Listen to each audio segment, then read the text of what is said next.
Hello, हाय, नमस्ते, good morning. कैसे हो आप सब लोग? होपफुली बढ़िया, पढ़ाई मज़े में चल रही है, सब कुछ फ्लो में बढ़िया मेंटेन्ड है। आज जिस टॉपिक पे हम लोग बात करने आए हैं इसका नाम है मॉलिक्यूलर ऑर्बिटल थ्योरी।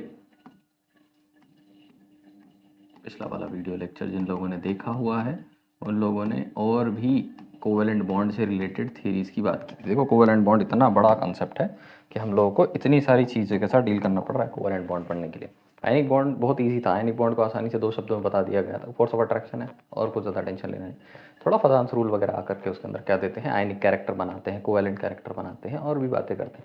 पर कोवेलेंट कैरेक्टर या कोवेलेंट बॉन्ड को समझने के लिए हमको बहुत थियरीज़ के थ्रू जाना पड़ा है और ये हमारी इन थियरीज़ के अंदर से लास्ट थियरी होने वाले हैं, मॉलिक्यूलर ऑर्बिटल थियरी। तो बिना ज़्यादा टाइम वेस्ट के आपको बताता हूँ मॉलिक्यूलर ऑर्बिटल थियरी किस बारे में है और किस चीज़ के ऊपर फोकस करती है। पर वो समझने के पहले हमको ये देखना पड़ेगा कि वैलेंस बॉन्ड थियरी का फेलियर हुआ क्यों। हाइब्रिडाइजेशन तक तो हम पहुंच चुके थे। हाइब्रिडाइजेशन भी वो कौन सी बातें थी जो नहीं बता पा रही थी, जिसकी वजह से हमको मॉलिक्यूलर ऑर्बिटल थियरी कंसिडर करना पड़ गया है। तो सबसे पहली चीज़ क्या थी कि वैलेंस बॉन्ड थियरी और इसके पीछे के सारे थियरी जो थे वो इलेक्ट्रॉन को काफ़ी पार्टिकल नेचर, इलेक्ट्रॉन का जो पार्टिकल नेचर है उसके ऊपर काफ़ी एम्फोसाइज डालते थे। ठीक है। पर मॉलिक्यूलर ऑर्बिटल थियरी पहली थियरी ऐसी बनी जो इलेक्ट्रॉन के वेव नेचर के ऊपर फोकस करना शुरू कर दिया। ये ऐसी थियरी बनी जिसने सबसे पहले ये स्टार्ट किया कि इलेक्ट्रॉन का नेचर कैसा होता है। इलेक्ट्रॉन का नेचर डुअल होता है। हम लोगों ने अगर स्ट्रक्चर ऑफ एटम आप लोगों ने पढ़ा होगा, उसके अंदर हम लोगों ने ये चीज़ देखी हो कि इलेक्ट्रॉन हैज़ डुअल नेचर। उसका नेचर पार्टिकल जैसा भी होता है और उसका नेचर वेव जैसा भी होता है। तो उसके वेव नेचर की वजह से कुछ प्रॉपर्टीज जनरेट करता है, उसके पार्टिकल नेचर की वजह से वो कुछ हरकतें करता है। सारा का सारा सेंट्रलाइजेशन था, वेव पे कंसिडरेशन थी, ऐसी बात नहीं है। पर इतनी ज़्यादा वेव से रिलेटेड इतनी सारी बातें यहाँ पे हो नहीं रही थी। ठीक है। तो वेव से रिलेटेड बातें करने के लिए हम लोगों को एक नई थ्योरी पढ़ी, वो है मॉलिक्यूलर ऑर्बिटल थ्योरी। सेकेंड चीज़ हम लोगों को यहाँ पे पढ़ना था स्टेबिलिटी के बारे में। Stability of a molecule. Molecule की स्टेबिलिटी जो है वो कौन से फैक्टर्स के ऊपर डिपेंड करती है।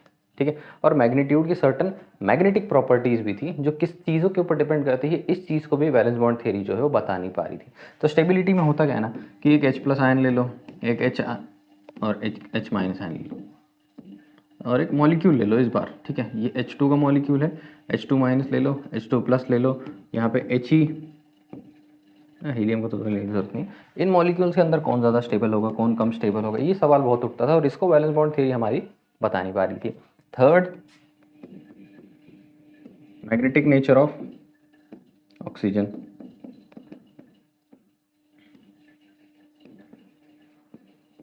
ऑक्सीजन का जो मॉलिक्यूल होता है उसको वो लोग ऐसा बिलीव कर रहे थे कि थोड़े दिनों तक वो बिलीव करते थे कि एक्चुअली में उनके कैलकुलेशंस के हिसाब से वो डायमैग्नेटिक निकलता था, पर रियल में वो पैरामैग्नेटिक है।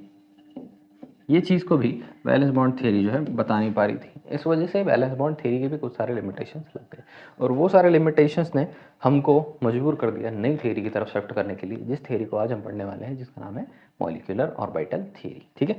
तो ये सारी बातों को इतना कंसिडर करने के लिए हम लोगों को मॉलिक्यूलर ऑर्बिटल थ्योरी पढ़नी पड़ी। तो मॉलिक्यूलर ऑर्बिटल थ्योरी बोलती क्या क्या है? सबसे पहली चीज़ तो molecular orbital theory treats electron as a wave.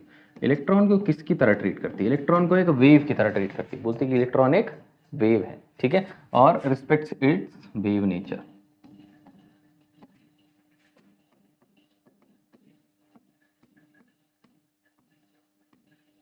ये बात बोलती। सबसे पहली बात उसने क्या बोला, उसने हमको ये बताया कि इलेक्ट्रॉन्स जो होते हैं वो इलेक्ट्रॉन एक वेव जैसे हैं और उन वेव्स के हिसाब से ही हमको बात करना शुरू करना चाहिए। तो इलेक्ट्रॉन को अभी तक जिस भी तरीके से ट्रीट किया जा रहा था इतना वेव वेव एम्फोसाइज नहीं किया गया था। अब इन्होंने क्या करना शुरू कर दिया, वेव बोलना स्टार्ट कर दिया। समझता है? ठीक है। सेकेंड इन्होंने क्या बताया कि all electrons are involve in the bonding process. ये भी एक बहुत इंपॉर्टेंट बात बनी और इसको भी समझना बहुत ज़रूरी है। तो वैलेंस बॉन्ड थ्योरी जब मैंने तुम लोगों को बताना शुरू किया तो वैलेंस बॉन्ड थ्योरी में मैंने तुम लोगों को पहला स्टेटमेंट क्या बोला हुआ था कि वहाँ पर होता क्या है कि only valence electrons are involve in combination या फिर बॉन्डिंग प्रोसेस। मैंने वहाँ पे ये बात बोली थी और ये बात बहुत सिली साउंड कर रही थी वो टाइम पे, क्योंकि तुम लोगों ने आगे की थियरीज नहीं पढ़ी थी ना। You always understand things by comparison. तुमको कंपैरिजन से चीज़ें समझ में आती हैं। डार्क तुमको समझ में आता है क्योंकि तुमको लाइट पता है। लाइट तुमको समझ में आती है क्योंकि तुमको डार्क पता है। तो यहाँ पे क्या है, यहाँ पे मैं तुमको बता रहा हूँ कि ये थियरी बोलती है कि सारे जितने भी इलेक्ट्रॉन होंगे 1s 2s 2p 3s 3p 3d सबके अंदर के सारे इलेक्ट्रॉन इन्वॉल्व होंगे इस केस के अंदर, ठीक है।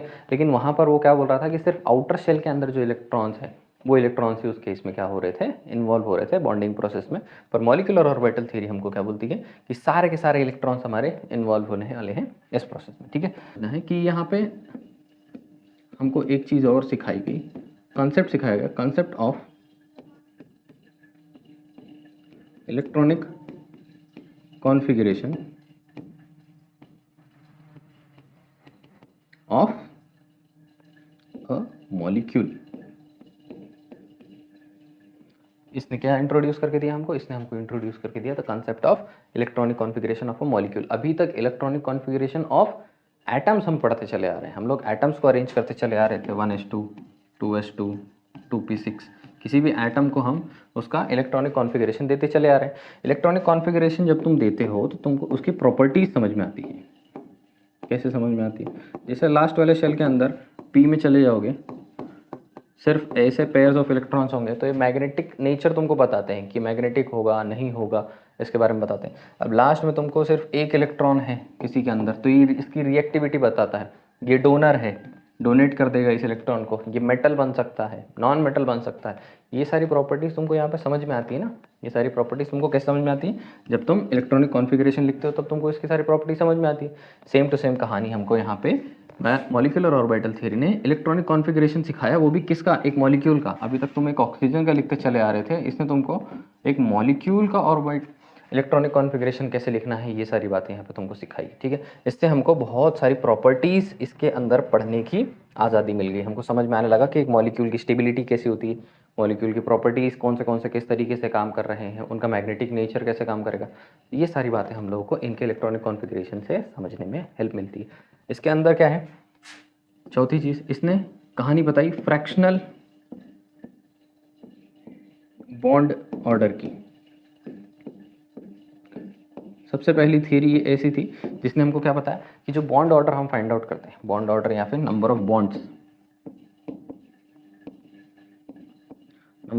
जो हम लोग फाइंड आउट करते हैं किसी भी मॉलिक्यूल का एक दूसरे मॉलिक्यूल से किसी भी एटम का किसी दूसरे एटम से एक ही मॉलिक्यूल के अंदर कितने बॉन्ड बने हुए हैं, वो बॉन्ड्स हम लोग जो फाइंड आउट किया करते थे, वो बॉन्ड कैसे हो सकते हैं, फ्रैक्शनल भी हो सकते हैं, मतलब कहीं एक बॉन्ड होता है, कहीं 2 बॉन्ड्स होते हैं, कहीं 3 बॉन्ड होता है। इस केस में स्पेसिफिकली ये ऐसी एक कंडीशन है जहाँ पे जब तुम बॉन्ड ऑर्डर निकालोगे तो कभी कभी वो एक फ्रैक्शन में भी आंसर आ जाएगा, 1/4 3/2 ऐसे भी बॉन्ड फॉर्मेशन होते मॉलिक्यूलर ऑर्बिटल थ्योरी के अंदर दिखाई देते हैं, ठीक है। फिफ्थ पोस्टुलेट जो इसने बोला, इसने negotiated the concept of atomic orbitals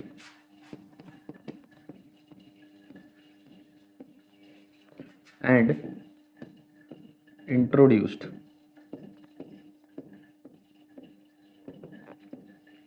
molecular orbitals।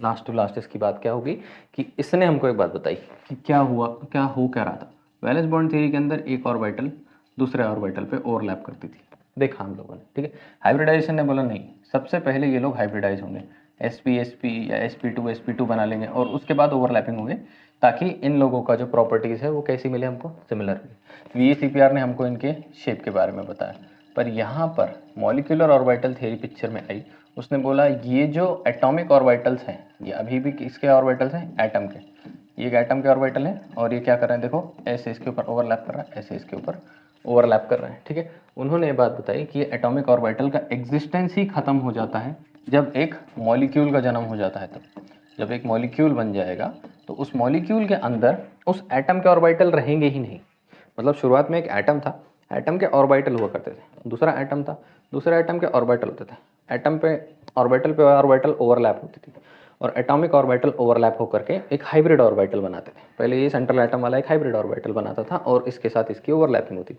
इन्होंने क्या बोला, इनका कॉम्बिनेशन जो है एक इन दोनों एटॉमिक ऑर्बिटल्स की कहानी खत्म कर देगा। यहाँ पर क्या हो जाएंगे, सब नए टाइप के मॉलिक्यूलर ऑर्बिटल्स बन जाएंगे।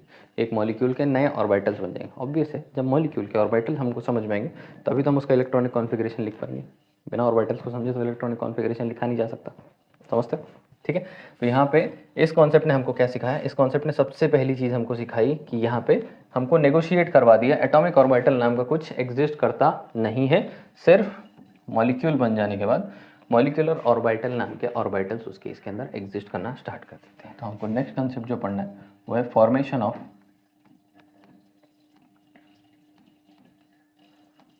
Molecular orbitals.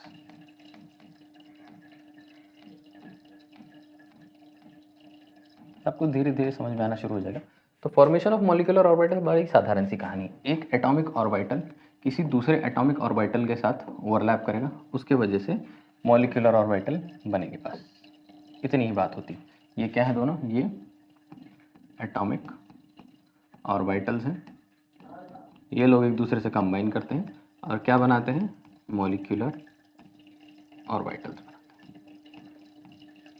बस साधारण सी बात है। छोटी छोटी बातें इसमें याद रखना है। पहली चीज इसमें क्या याद रखना है कि number of molecular orbitals formed,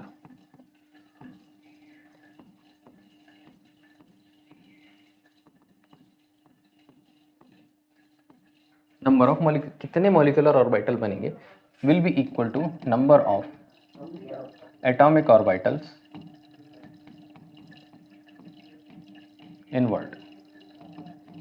बस इतनी बात अगर आप लोग याद रख सकते हो तो काम बन गया। तो अगर दो एटॉमिक ऑर्बिटल मिल रहे हैं तो उसके वजह से दो मॉलिक्यूलर ऑर्बिटल बनेंगी। तीन एटॉमिक ऑर्बिटल मिल रहे हैं तो उसके वजह से तीन मॉलिक्यूलर ऑर्बिटल बनेंगी। चार एटॉमिक ऑर्बिटल अगर मिलेंगे तो उसकी वजह से चार मॉलिक्यूलर ऑर्बिटल बनेंगी। साधारण सी इतनी ही बात हमको इस केस में याद रखनी। ठीक है। Second, atomic orbitals, atomic orbitals combining must have same shape and energy। मतलब साधारण तरीके से बताने की कोशिश करता हूँ, पीछे चले जाएंगे हम लोग। ये एक P का किसी का 2P का किसी का बोलते थे, ये किसी का 2Px है, कोई 2Px, ये किसी का 2Py और ये किसी का 2Pz और किसी का 1s है। ये किसी का 1s है, ये किसी का 1s है और ये किसी का 1s है। ठीक है। ये हाइड्रोजन है, कोई भी मान लो, इसके अंदर ऐसे इलेक्ट्रॉन बैठे हुए हैं। ठीक है। अब ये 2Px ये क्या करेगा, इससे ओवरलैप करेगा, ये क्या करेगा, इससे ओवरलैप करेगा, ये इससे ओवरलैप करेगा। ये इलेक्ट्रॉन जो इसके अंदर ऐसे ऐसे ऐसे ऑपोजिट स्पिन वाले भरे हुए हैं वो सब इसके अंदर ओवरलैपिंग करके बॉन्ड बनाना स्टार्ट करते हैं। सही। हमको दिखता है कि ये जो दिखाई दे रहा है, ये जो ऑर्बिटल है मेरा, ये ऑर्बिटल का एटॉमिक प्रिंसिपल क्वांटम नंबर 2 है। प्रिंसिपल क्वांटम नंबर क्या है, 2। समझ रहे हो ना? थोड़ा ध्यान से समझाने की कोशिश करता हूँ, चलो कंफ्यूज नहीं करूँगा ज़्यादा। थोड़ा सा देखो ऐसे, अगर मैं एक रैंडम ले लेता हूँ 1s2 2s2 2p3, पहचान लो कौन सा एलिमेंट है। ठीक है। मैं किसको करवा देता हूँ, इसको हाइड्रोजन से बॉन्ड कराने निकल पड़ा हूँ।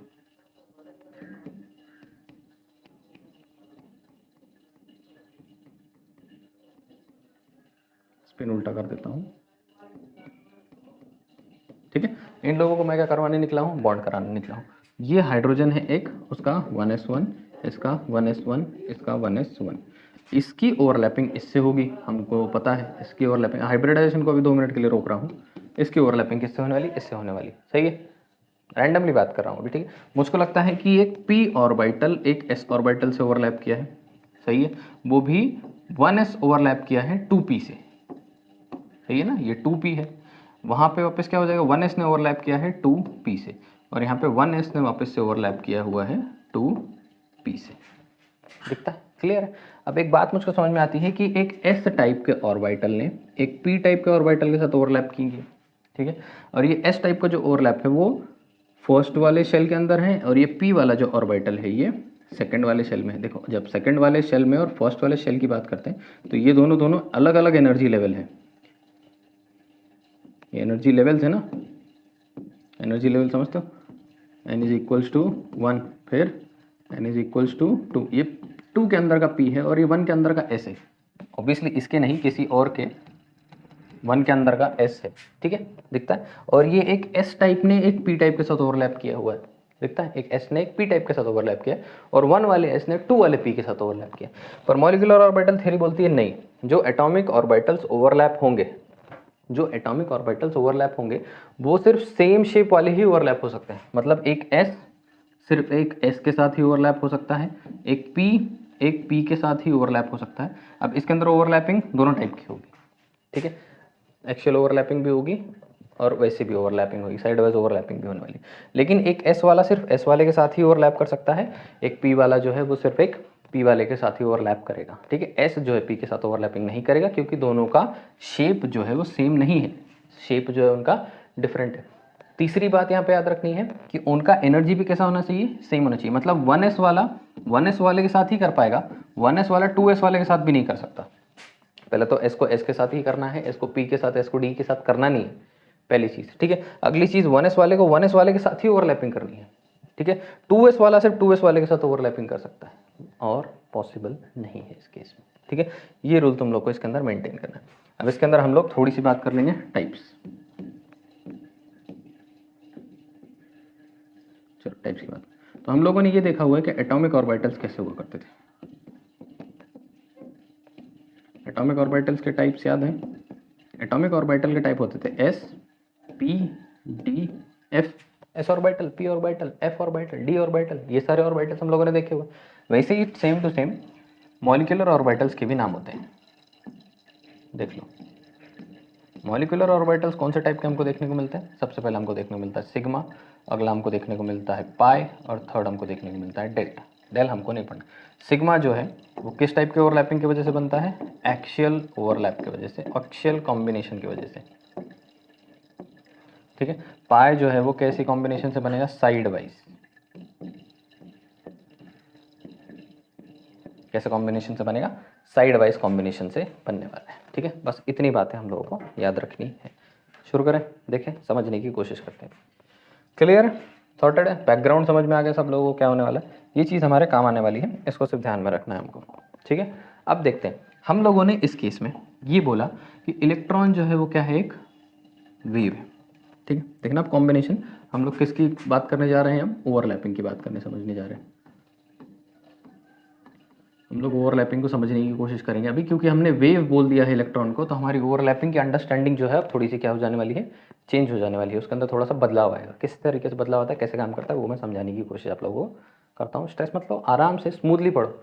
कनेक्शन बना के पढ़ोगे कॉन्सेप्ट के साथ तो ईजी रहेगा। अगर रैंडमली पढ़ोगे, ये कॉन्सेप्ट के बाद दूसरा, दूसरे के बाद तीसरा, सीधा जंप मारोगे, उनके बीच में चेनिंग नहीं होगी, इंटरलिंकिंग नहीं होगी, तो कंफ्यूज होना शुरू हो जाओगे, ठीक है।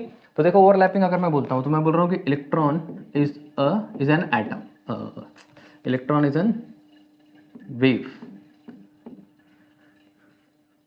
कंफ्यूज हो रहा हूँ मैं खुद ही। इलेक्ट्रॉन इज वेव, ठीक है। And electrons are probably found in, probably, बहुत important, found in a orbital. सही है। कहाँ फाइंड आउट, कहाँ पा सकते हो तुम लोगों को इलेक्ट्रॉन? कहाँ मिलेगा? ऑर्बिटल में। अगर तुम लोगों को एक ऑर्बिटल को समझना है जिसके अंदर एक वेव बैठी हुई है, इलेक्ट्रॉन भले ही है लेकिन इलेक्ट्रॉन एक वेव है, तो ऑर्बिटल को हमको एक वेव फंक्शन के नज़रिए से ही समझना पड़ेगा। अगर हम एक वेव फंक्शन, अब तुम लोग वेव के बारे में जब पढ़ोगे डेप्थ में, तो वो टाइम पे तुमको आसानी से समझ में आएगा। पर अगर तुमको इस ऑर्बिटल को ही समझना पड़ेगा जहाँ पे एक इलेक्ट्रॉन के मिलने की संभावना है, तो वहाँ पे एक वेव के मिलने की संभावना है, ठीक है। तो हम एक वेव फंक्शन या फिर एक वेव इक्वेशन ही है, और वो भी वेव फंक्शन हम किसको लेने वाले हैं यहाँ पे? साई को लेने वाले, क्योंकि साई जो है दो चीज़ों से डील करता है। पहली चीज़ जिससे साई डील करता है वो है प्रोबेबिलिटी, आंसर समझना है, बहुत इंपॉर्टेंट। अगली चीज़ जिसके साथ ये डील करता है, स्पेस, ठीक। तो किसी भी जगह में किसी भी चीज़ की होने की संभावना हमको कौन बता सकता है? सिर्फ साई बता सकता है, क्योंकि वो प्रोबेबिलिटी हमको बताता है किसी स्पेस के अंदर। ऑर्बिटल एक स्पेस है, ठीक है, और पाई स्क्वायर उसकी होने की संभावना है, पाई उसका होने का एम्पलीट्यूड है, चांसेस है वहाँ पर, ठीक है। तो साई ही हमारा सबसे बेस्ट वेव फंक्शन है जो हमको ये बता सकता है कि इलेक्ट्रॉन के मिलने की वहाँ पे पॉसिबिलिटी क्या है और कितनी ज़्यादा है, ठीक है। मैं थोड़ी चीज़ें रब करता हूँ, तुम लोग लिख सकते हो, उसको कॉपी कर सकते हो अगर तुमको लिखना है तो। इतनी बातें चलो ठीक है, रबी कर देते, कोई काम नहीं। तो इतनी बातें हम लोगों को इसके अंदर समझना है। तो मैं क्या बोलने की कोशिश कर रहा हूँ, मैं बोल रहा हूँ कि एक एटम जो है वो किसी दूसरे एटम से कंबाइन करने वाला है। इसका मतलब एक एटम का ऑर्बिटल किसी दूसरे एटम के ऑर्बिटल से कंबाइन करने वाला है, और उसकी वजह से हमको एक मॉलिक्यूलर ऑर्बिटल, दो मॉलिक्यूलर ऑर्बिटल मिलेंगे, फर्स्ट वाला और सेकंड वाला। सही है, समझते हो? अगर इस ऑर्बिटल को समझना है तो हमको वेव फंक्शन लगाना पड़ेगा। इसको मैं दे दूंगा नाम psi1 और इसको मैं नाम दे दूंगा psi2। ठीक है, ये लोग कंबाइन करने वाले हैं, ये वेव फंक्शंस कंबाइन होने वाले हैं, सॉल्व होने वाले हैं, कुछ भी होने वाले हैं। अभी अपने से उतना डेप्थ में मतलब है नहीं, फ्यूचर में समझेंगे उसको क्या है। ये दोनों कंबाइन करके हमको दो मॉलिक्यूलर ऑर्बिटल्स देने वाले हैं, या दो मॉलिक्यूलर ऑर्बिटल्स का वेव फंक्शन ही दे देंगे, समझ लो ऐसे। ठीक है, इन दोनों का वेव फंक्शन इन दोनों के वेव फंक्शन को दे देगा। इनके वेव फंक्शन से हम इनको समझ सकते हैं, तो इनके वेव फंक्शन से हम इनको समझ पाएंगे। समझते हो? ठीक है, तो अगर तुम बोलते हो psi1, तो अगर मैं इसको एक वेव की तरह ट्रीट ही कर दूँ, एक वेव फंक्शन जो है एक वेव को ही डिनोट करता है ऐसे। ठीक है, और ये psi2 एक वेव फंक्शन को एक वेव की तरह ही डिनोट अगर मैं कर दूँ, तो ये लोग अगर एक दूसरे में ऐड होंगे एक, तो एक बार क्या हो सकता है कि वेव कैसे हो सकते हैं, इन फेज हो सकते हैं, ध्यान से समझना। और एक बार ये वेव्स क्या हो सकते हैं एक दूसरे के अंदर ऑफ फेज हो सकते हैं ऐसे। समझते हो डिफरेंस देख रहे हो? ठीक है, अगर इन फेज वाली वेव एक दूसरे से कंबाइन कर जाती है, मतलब दो एटॉमिक ऑर्बिटल एक दूसरे से कंबाइन कर जाते हैं, वेव फंक्शन वेव्स आपस में कंबाइन कर जाती है, तो उनसे जो रिजल्ट बनेगा वो क्या बनेगा, थोड़ा सा एग्जैजरेटेड और बड़ी वेव बना लेगा। वेव में वेव जब ऐड होती है तो अपने एम्पलीट्यूड को क्या कर लेती है, बढ़ा लेती है। एम्पलीट्यूड जो होता है नीचे से ऊपर तक का डिस्टेंस होता है, ये डिस्टेंस को क्या कर लेती है और बढ़ा लेती है। और इस तरीके से कॉम्बिनेशन जब होता है तो इस कॉम्बिनेशन को अंदर वो अपने आप को ही मार लेती है। वेव क्या कर लेते हैं, अपने आप को एक दूसरे को कैंसिल आउट कर जाते हैं। ये जो कंडीशन है, इस कंडीशन के अंदर दोनों वेव फंक्शन जो है आपस में ऐड हो रहे हैं, और इस कंडीशन के अंदर दोनों वेव फंक्शन आपस में क्या होने लगते हैं, सबट्रैक्ट होना शुरू कर देते हैं। तो एक एटॉमिक ऑर्बिटल जब दूसरे एटॉमिक ऑर्बिटल से कंबाइन करता है, तो एक एटॉमिक ऑर्बिटल जब दूसरे एटॉमिक ऑर्बिटल से कंबाइन करता है, तो वो एक बार वंस दोनों को क्या कर लेता है, ऐड कर लेता है, और वंस दोनों को क्या कर लेता है, सबट्रैक्ट कर लेता है। इनके सबट्रैक्शन से हमको एक टाइप की मॉलिक्यूलर ऑर्बिटल मिलती है, और इनके एडिशन से हमको एक टाइप की मॉलिक्यूलर ऑर्बिटल मिलती है। इनके एडिशन से जो टाइप की मॉलिक्यूलर ऑर्बिटल हमको मिलती है, इसको बोला जाता है बॉन्डिंग मॉलिक्यूलर ऑर्बिटल। देखते रहो बस आराम से। ठीक है, और इनके इंटरेक्शन से, मतलब इनके एक दूसरे से कैंसिल आउट करने की वजह से जो ऑर्बिटल हमको मिलती है उसको हम बोलते हैं एंटी बॉन्डिंग मॉलिक्यूलर ऑर्बिटल।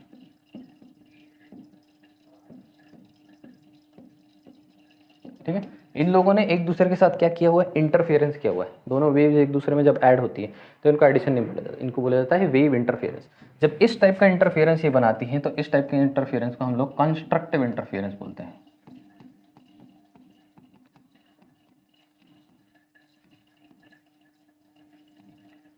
ठीक है, और जब इस टाइप से एक दूसरे को कैंसल आउट कर जाती हैं तो इनको हम लोग डिस्ट्रक्टिव इंटरफेरेंस बोलते हैं।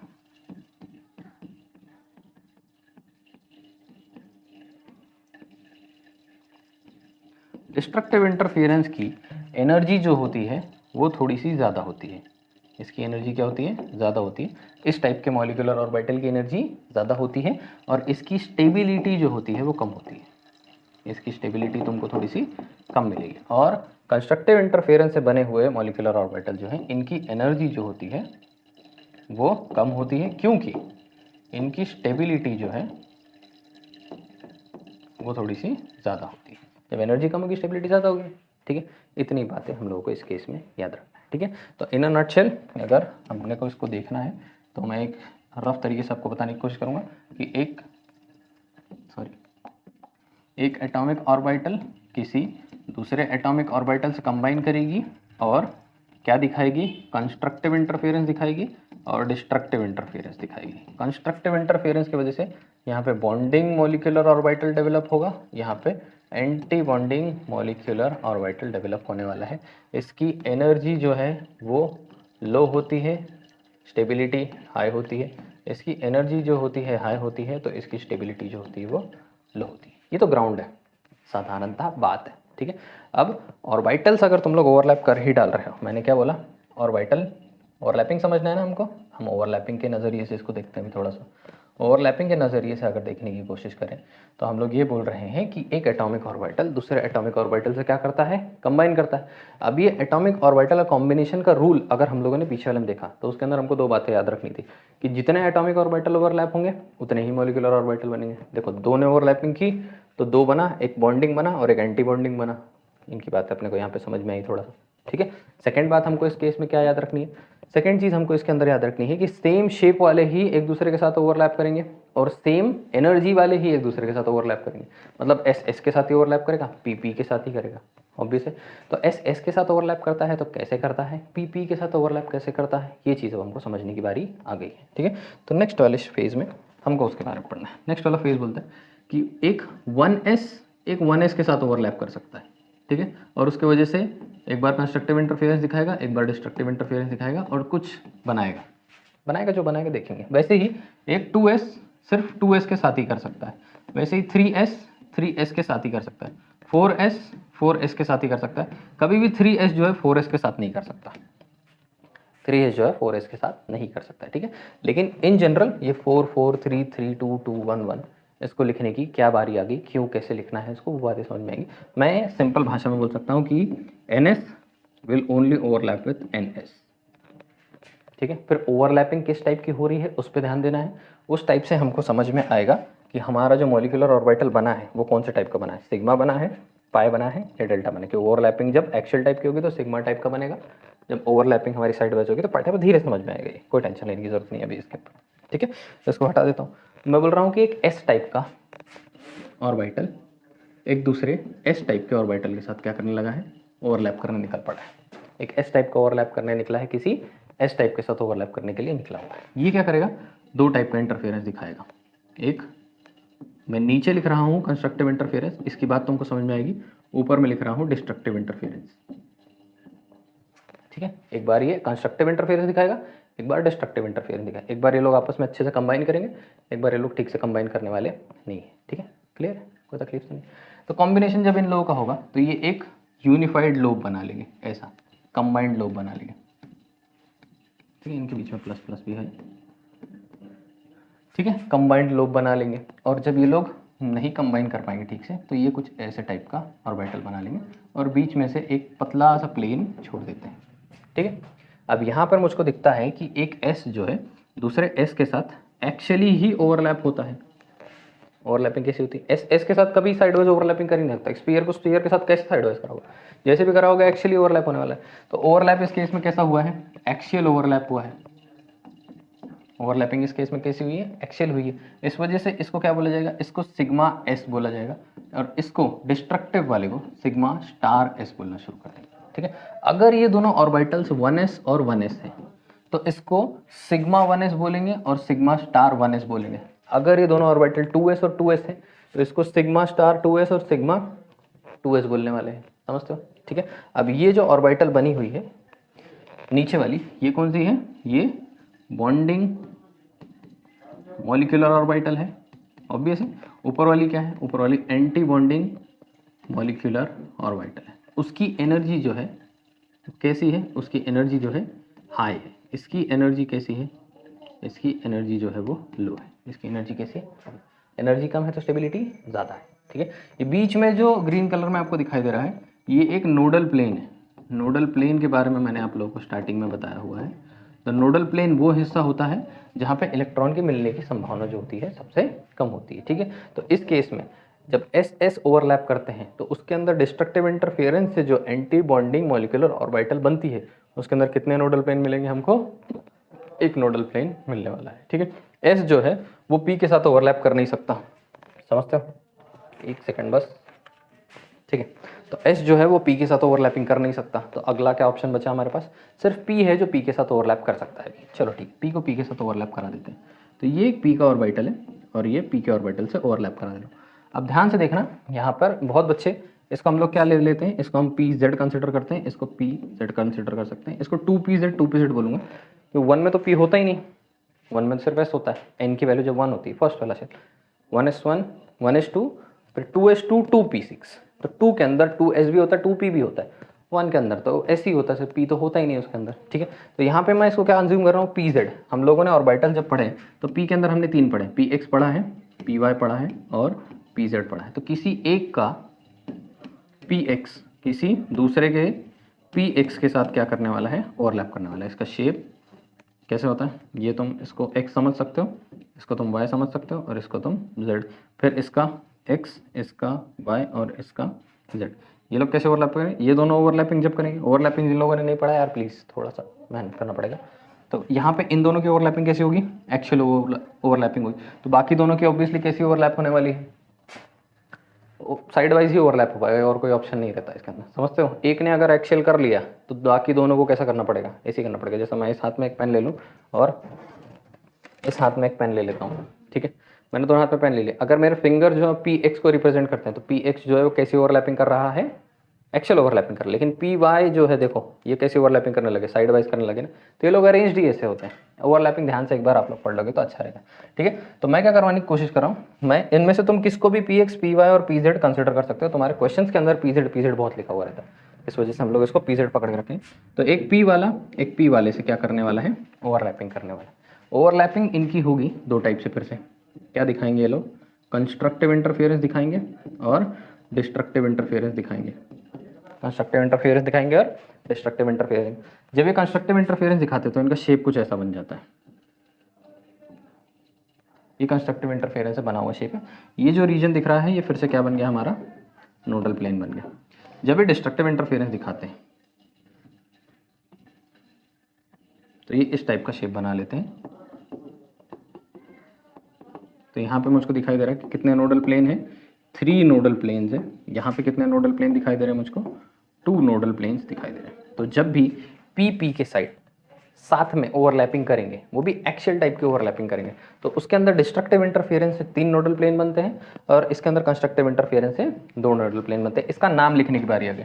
तो इसको क्या लिखा जाएगा, सबसे पहले ओवरलैपिंग का टाइप देखो, ओवरलैपिंग एक्सियल है, एक्सियल है इस वजह से इसको क्या बोला जाएगा, सिग्मा। किसका हुआ है, सिग्मा 2p z का, और ये भी सिग्मा 2p z लिख देता हूँ सबसे पहले। ये कंस्ट्रक्टिव इंटरफेरेंस है, ऐसे रहने दूंगा। डिस्ट्रक्टिव इंटरफेरेंस है, इसके लिए यहाँ पे क्या लिखूंगा, sigma star 2p z, sigma 2p z, sigma star 2p z। So this is all about axial overlapping. Axial overlapping से जो सिग्मा टाइप के ऑर्बिटल्स बन सकते हैं वो इतने ही बन सकते हैं, और नहीं बन सकते इससे ज़्यादा, क्योंकि और कोई पॉसिबल ही नहीं है। अब अगर पी एक्स में ऐसे घुस चुका है तो बचा हुआ जो पी वाई हो उसको साइड वाइज ही ओवरलैप करना पड़ेगा। तो चलो उसको भी ओवरलैप करा के देख लेते हैं। अगर अब ये पी वाई है और ये पी वाई है, ठीक है, इन लोगों को मैं क्या कराने निकला हूँ, ओवरलैप कराने निकला हूँ। ओवरलैपिंग की वजह से क्या होगा, दो टाइप के इंटरफेरेंस बनेंगे। सबसे पहला डिस्ट्रक्टिव इंटरफेरेंस, ऊपर रख रहा हूँ बार बार, समझ में आएगा। टीचर्स ऑनलाइन इसको नीचे भी रखते हैं, कंस्ट्रक्टिव को ऊपर रखते हैं, डिस्ट्रक्टिव को नीचे रखते हैं, कोई बात नहीं। पर जब मैं एनर्जी लेवल डायग्राम बनाने लगूंगा ना, वो टाइम पे मेरे को डिस्ट्रक्टिव को नीचे रखना पड़ेगा, क्योंकि उसकी एनर्जी नहीं, सॉरी, कंस्ट्रक्टिव को नीचे रखना पड़ेगा क्योंकि उसकी एनर्जी जो होती कम होती। एनर्जी लेवल डायग्राम जो होता है वो ऐसे रिप्रेजेंटेड रहता है कि ऊपर की तरफ जब हम जा रहे हैं तो एनर्जी क्या हो रही है, बढ़ रही है। तो ऊपर हम उसको ही रखेंगे ना जिसका एनर्जी ज़्यादा है। तो यहाँ पर डिस्ट्रक्टिव इंटरफेरेंस से जो एंटी बॉन्डिंग मॉलिक्यूलर ऑर्बिटल बनता है उसकी एनर्जी जो होती है वो ज़्यादा होती है। इस वजह से हमको उसको कैसे रखना पड़ता है, ऊपर रखना पड़ता है। इसीलिए मैंने अभी इसको ऊपर रखा हुआ। आप लोग इसको जब समझोगे तो इजी हो जाएगा, टेंशन मत लो कुछ भी, ठीक है। कंस्ट्रक्टिव इंटरफेरेंस जब इन लोगों का होगा तो ये ऊपर के दोनों लोब जो हैं एक दूसरे में क्या हो जाते हैं, ऐड हो जाते हैं। ऊपर का लोब एक में एक ऐड हो जाता है और नीचे का भी लोब एक में एक क्या हो जाता है, ऐड हो जाता है। बीच में जो ये लाइन जो दिख रही है आपको, गड़बड़ हो गई थोड़ी सी, बीच में जो लाइन बनते दिख रही है, ठीक है, ये लाइन क्या दिखा रही, क्या डोनेट कर रही है हमको, नोडल प्लेन डोनेट कर रही है, डिनोट कर रही है, डोनेट बोल रहा हूँ, क्या बता रही है, नोडल प्लेन हमको डिनोट करने की कोशिश कर रही है। ऊपर वाला कैसे बनता है, जब इनका डिस्ट्रक्टिव इंटरफेरेंस हो जाता है तो ये इस टाइप का शेप बना लेते हैं, और इसके अंदर से ये बीच का जो हिस्सा है ये हमको क्या डिनोट करता है, ये हमको नोडल प्लेन डिनोट करता है। ये बताता है कि हमारे पास कितने नोडल प्लेन है इस केस में, तो इस केस में हमारे पास कितने नोडल प्लेन है, सिर्फ एक नोडल, ठीक है। पहली बात, ओवरलैपिंग कौन सा टाइप की हुई, ओवरलैपिंग इस केस में हो गई हमारी साइड वाइज ओवरलैपिंग हुई, इस वजह से इसका नाम लिखेंगे हम लोग पाई। किसकी हुई है, समझो, ये पी एक्स पी जेड हमने कर लिया, पी एक्स है तो, और वो भी किसका, 2 का, तो इसको मैं क्या लिख सकता हूँ, पाई 2p(x), उसको भी मैं लिखूंगा पाई 2p(x), लेकिन ये कंस्ट्रक्टिव से बना है तो इसको सिर्फ पाई लिखूंगा और इसको मैं क्या लगा दूंगा, स्टार लगा दूंगा। स्टार ये डिनोट करता है कि वो किससे बने हुए हैं, डिस्ट्रक्टिव इंटरफेरेंस से बने हुए। अब मैंने किसको किसको ओवरलैप करा है, मैंने ओवरलैप करा कंस्ट्रक्टिव वाले के अंदर, pz को pz से करवा दिया, px को px से करवा दिया। अब अगर मैं इधर px लिखने के बजाय py लिख दूँ तो भी चल जाएगा, कोई फर्क नहीं पड़ने वाला, किसी को भी तुम एक्स वाई जेड देख सकते हो, सिर्फ पॉइंट ऑफ रेफरेंस है। इमेजिन करो कि मैंने उसको पी वाई ही किया था, पी वाई बोला था मैंने स्टार्टिंग में, ऐसे तुम पी वाई कर लोगे, चलो परेशान नहीं करेगा ज़्यादा।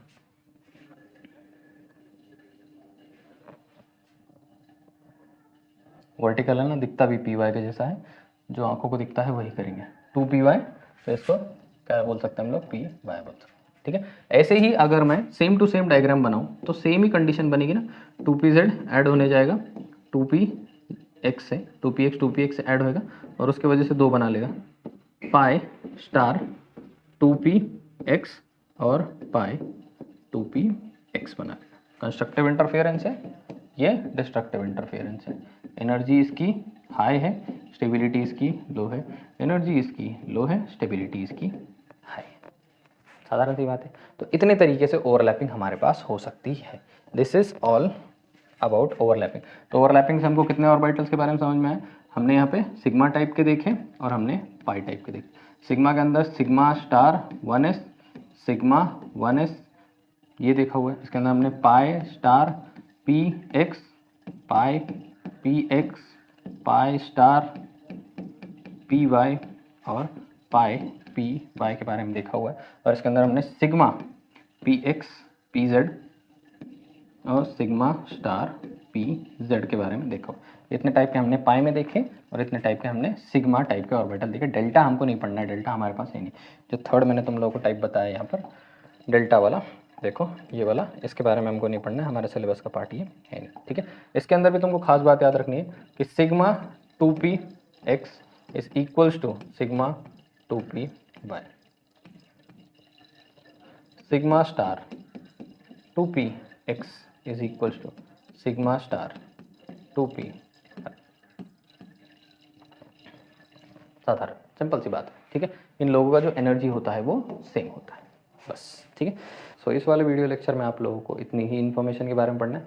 नेक्स्ट वाले वीडियो लेक्चर में हम लोग बात करने वाले हैं इलेक्ट्रॉनिक कॉन्फ़िगरेशन ऑफ मॉलिक्यूल्स के बारे में, जहाँ पे हम एक मॉलिक्यूल का इलेक्ट्रॉनिक कॉन्फ़िगरेशन ड्रॉ करने की कोशिश करेंगे।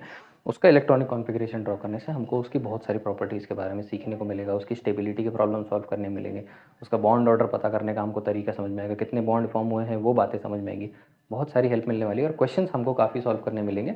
Molecular orbital theory important concept है, तो आई होप तुम लोग इसको अच्छे से पढ़ लोगे। And this is all for today. मिलते हैं नेक्स्ट वाले लेक्चर में, तब तक के लिए बाय बाय, हैव फन।